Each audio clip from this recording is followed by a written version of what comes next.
Recently finished reading the book It Didn't Start With You.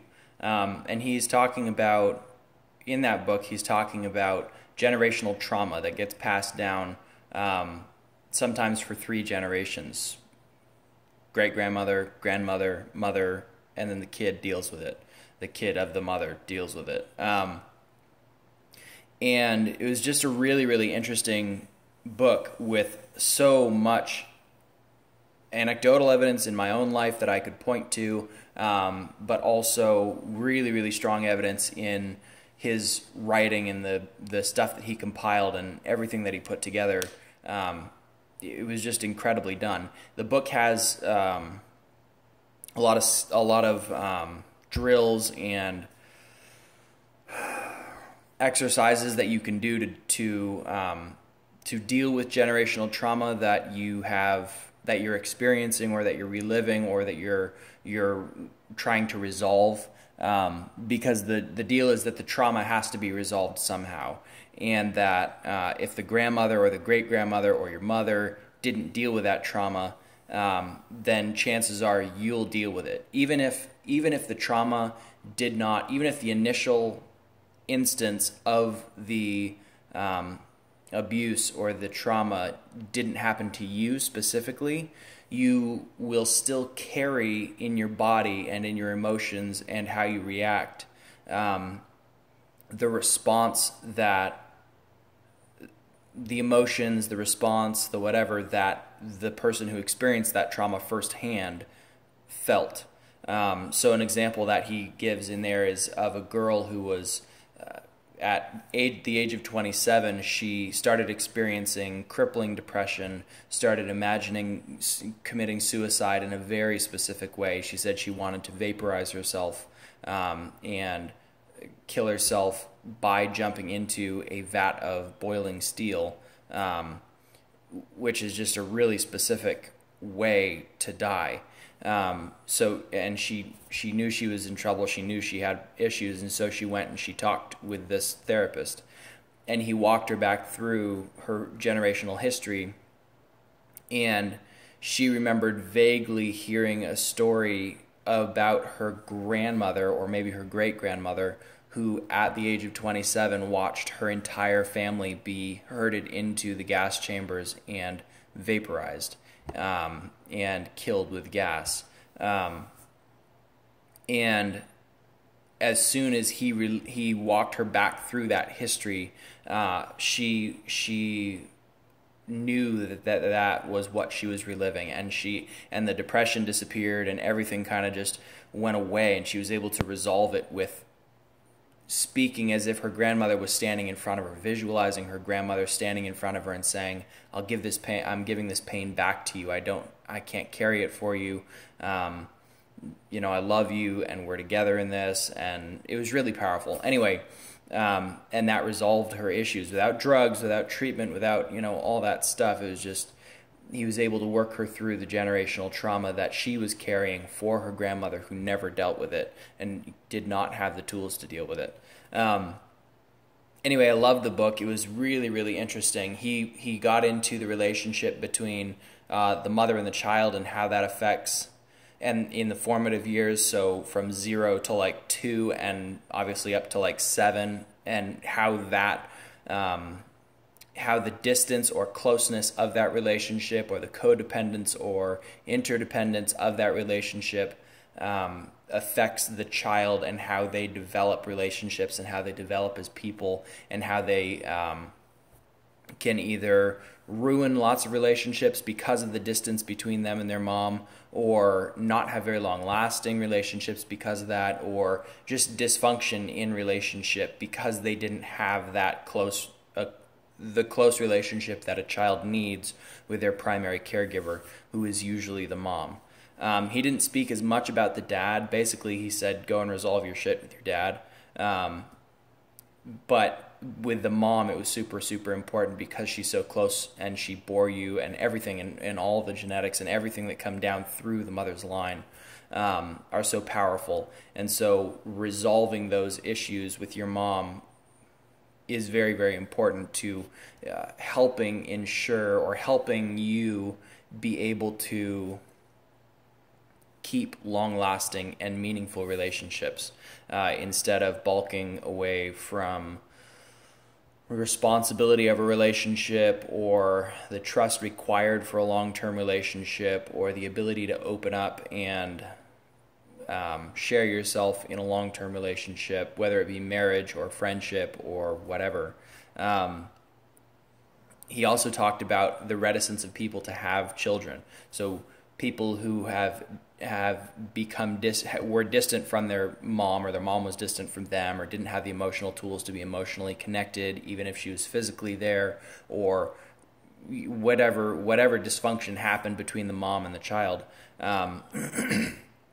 He talks about how that can result in the child who had that separation, had that distance, not wanting kids, like not having that maternal instinct in them, even if they're a dude, to want children, to want to procreate, to want to have a kid, because unconsciously or preconsciously, or however you want to talk about it, they're remembering the feeling of not feeling wanted, of not feeling connected to their caregiver, and so they don't have that connection to kids that they could have.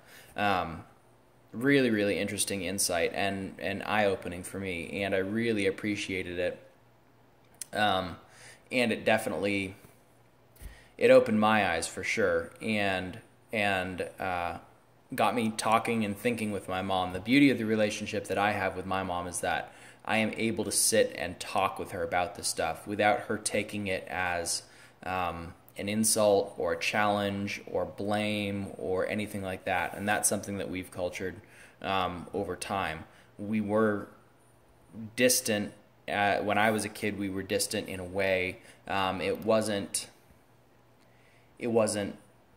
that bad, I'll say, because she was doing the best she could with the tools that she had. Whereas, a lot of people never get the chance to resolve those issues with their mom or with their dad. Personally, I'm making a very, very solid effort to do both of those things, to resolve things with my mom and with my dad. See, I thought that my issues with my dad were the biggest issue, because of our very explosive relationship, I guess you would say. I don't know what all the psychological whatever words are to describe it, but he was a lot more aggressive as a parent, and abusive to an extent, and both physically and emotionally and mentally, which fairly Machiavellian in his own way. And so I thought that was the biggest issue. But then it seemed as if the issues with my marriage and with my relationship with people, and my tendency to withhold emotional connection and not open up and not be trusting as a person, came from my disconnection from my mom, not so much my disconnection from my dad. But it also gave me some insight into why my dad is and was the way he was. Because he too suffered disconnection from his mom. So I may be reliving some of his trauma as well, and some of the generations before. This is why I'm trying to have these discussions with my mom and dad while I can, while they're still alive, while they're still coherent, while they're still people. Because if I can have these discussions and resolve these things, then I can break the generational curses that have come through the lines, whether, back in Italy, whether I know my dad's family 4 generations ago was involved heavily in crime. I don't know if they're a part of the mafia. I don't know if they killed people. I don't know what they did.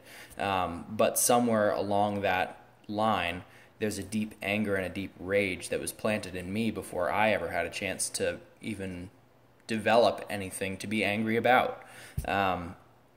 And so these are some of the things that I've been looking at, some of the things that I've been dealing with, trying to resolve these issues so that I can stop being held back by those things and really springboard forward into my destiny and what I'm called to do and what I actually am going to be.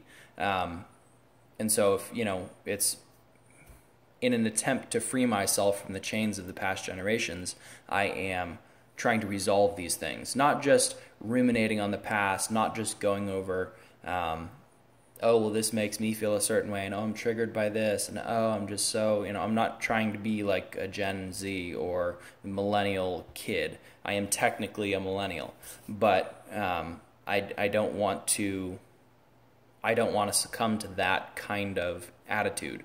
The goal for me is to become something that's never been seen, become something that's, in my family at least, and to be able to positively impact my family and my friends and the people that are around me and in my sphere of influence. And that's the goal for me. The goal is to make a change, make an actual change in the world, not just say that I'm going to make a change and post some inspirational stuff on Instagram once in a while or every day or whatever. That's not the point. The point is to become someone who can actually truly make a solid change, where people when I'm dead, where people think back and they say, man, I knew that guy, and that guy changed the world, even if it's just for that person that's saying it. That's the goal. And of course, one of my biggest fears is to be forgotten, is to be irrelevant, is to be relegated to normalcy in life, and just to be that guy that, yeah, I heard about him and he was whatever, I didn't do anything, whatever. To be forgotten and never get the credit for not that credit's important, but to never get the credit for the change that I bring about. Because I know that I'm capable of greater things. Anyway, whatever, that kind of got off on a sidetrack, but this is what the book is inspired, and this is what it's helped me to realize is possible, and that I can actually realize these dreams and these goals. And it's going to take time. It's going to be the rest of my life. I'm sure I'm going to be progressing for the rest of my life. I hope I do. I hope I continue to progress. I hope I don't grow tired of progression. Anyway, that's the book review. The book was It Didn't Start With You. Very, very important. Foundational stuff, fundamental stuff to learning who you are, and really embracing that, and breaking the generational traumas and breaking the generational curses that lots of us carry without having ever had that trauma happen to us. Anyway, I hope that inspires you to read it. It's definitely worth a read.